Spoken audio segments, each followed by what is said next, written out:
Hai, saya Ariel Wibisono, CEO PT Putra Raja Wali Kencana Tbk. Welcome to Subcast.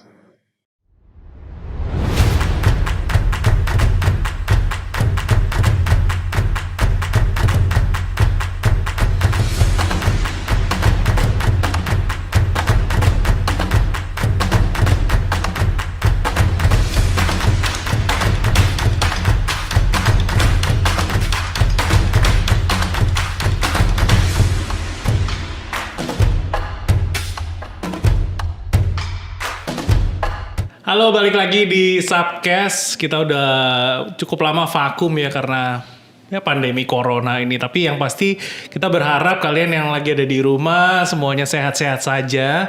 Dan yang pastinya kita kembali lagi di episode terbaru dari Subcast. Dan kali ini kita lagi ada di kantornya Ariel Wibisono. Dia adalah CEO dari PT Putra Raja Wali Kencana Tbk. Real. Gimana? Sehat-sehat? Sehat. Ya, puji Tuhan lah sehat. Thank you. Ini aku baru pertama kali ya main ke kantormu dan amazed. Ternyata yang kita tahu kalau kamu itu CEO dari Pura gitu, PT Putra Raja Wali Kencana. Tapi ternyata di dalam kantormu ini kamu juga mempunyai banyak perusahaan-perusahaan lain ya ternyata. Iya, ya betul. Kebetulan memang kantor ini kita sebut sebagai kantor holding ya, di Jawa Timur yang memang membawai bisnis-bisnisnya daripada Raja Wali Group. Oke. Itu ada berapa perusahaan nih yang sekarang lagi ada? Yang sekarang di sini sih ada 7 perusahaan. Ada 7 perusahaan, ya kita juga ada di Jakarta juga, ada 5 juga di Jakarta, ada juga di Probolinggo. Jadi memang kita cukup membagi sesuai segmentasi market yang kita bidik sih. Nah, tapi kalau misalnya bicara soal keseluruhan perusahaan ini boleh dijelasin nggak? Ini di bidang apa? Raja Wali Group ini sebenarnya bisnisnya kita konsentrasinya di supply chain, logistik, dan berkembangnya kita membuat, jadi bisa dikatakan kita logistik service provider. Jadi kita membentuk integrasi apa yang dibutuhkan dunia logistik. Ya, turunannya kita lihat supply chain, jadi kita lihat alat angkut yang sekarang lagi booming. Itu kan angkutan umum. Nah, kita bidiknya di angkutan barang. Nah, angkutan barang konvensionalnya kita menggunakan truk, lalu kita berkembang menggunakan kereta api. Jadi kita ada perusahaan yang untuk kereta api sendiri, terus ada yang untuk truk. Dan untuk mengembangkan bisnis ini kita juga memikirkan media. Jadi kita ada perusahaan media juga.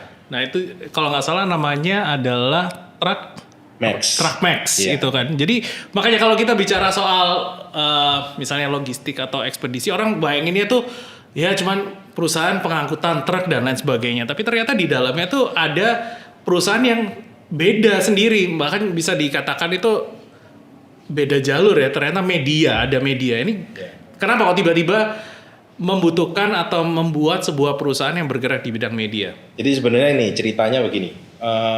Blueprint saya itu sebenarnya memang go public. Kita buat blueprint itu nggak salah tahun 2006 waktu itu.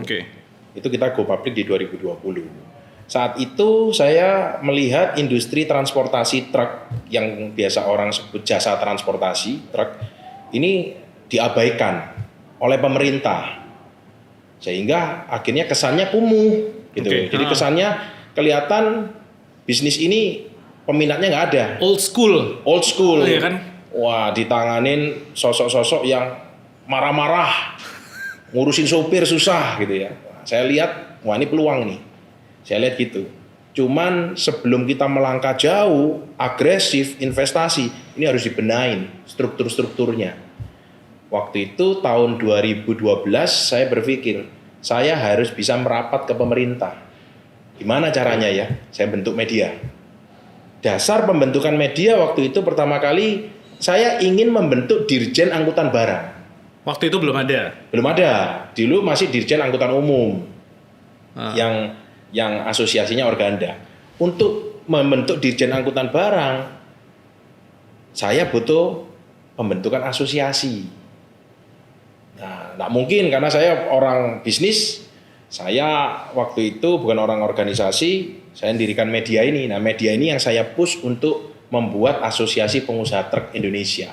Jadi media saya berdiri tahun 2012, asosiasinya 2014 lahir, Asosiasi Pengusaha Truk Indonesia. Itu kamu yang memprakarsai ya?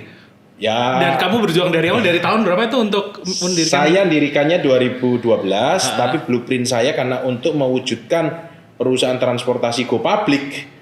Go public ini kan nasional ya. Harus dikenal, investor juga harus tahu, investor harus secure. Gimana kalau bisnis transportasi truk, dulu masih ngomongnya transportasi truk. Kereta api aja nggak ada dulu. Dulu kereta api hanya angkutan penumpang. Orang mau berinvestasi di perusahaan truk kan nggak mungkin. Satu, dari nama harus dirubah. Nama dirubah, ekosistem harus dirubah. Makanya itu yang kita pikirkan step by stepnya, dan lahirlah perusahaan media saya di tahun 2012. 2012. Ya, untuk mewujudkan blueprint kita pendekatan menuju ke pemerintah juga. Ya, pendekatan ke pemerintahnya lewat asosiasi.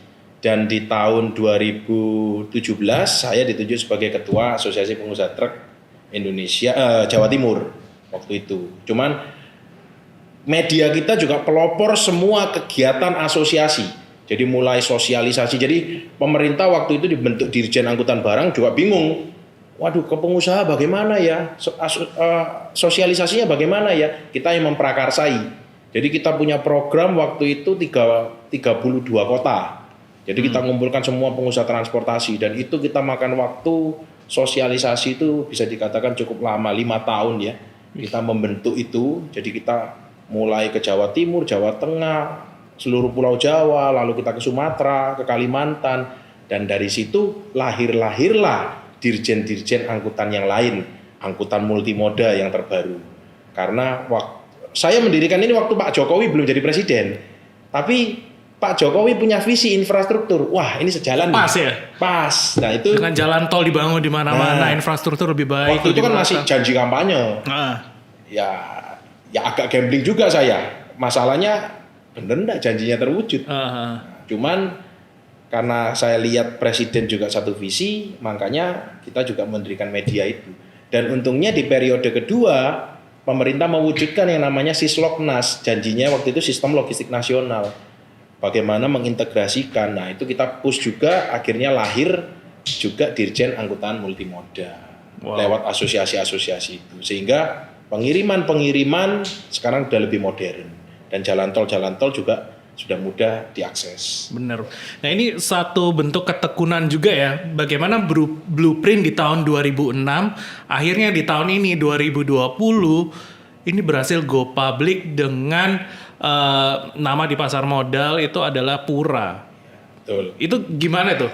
Apakah pertama kali mengajukan go public itu prosesnya gampang atau?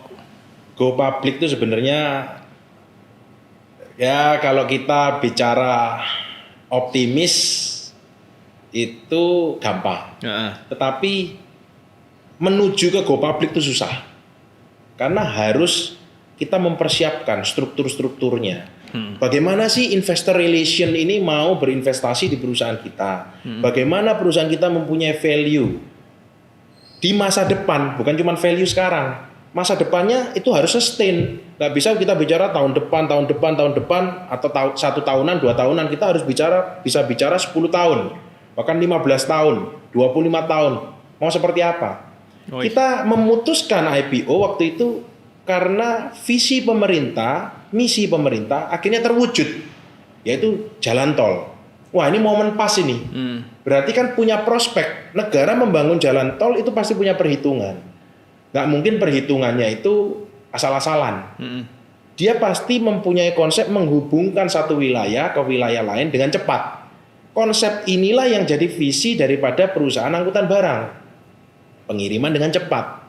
Nah, kita melihat juga di sektor retail, lahirlah Gojek, lahir adanya Grab. Nah, ini memang industri transportasi ini berkembang.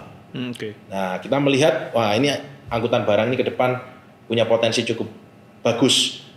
Lalu didukung sama pemerintah membentuk multimoda. Dan kita lagi-lagi prakarsa, perusahaan multimoda yang pertama yang sudah menjalankan. Pengiriman menggunakan kereta api, truk, dan alat angkutnya itu sebagai satu kepemilikan. Oke. Beda dengan freight forwarder. Kalau freight forwarder dia sewa alat angkutnya, dia sewa kereta apinya terus dikirimkan, cost-nya gede.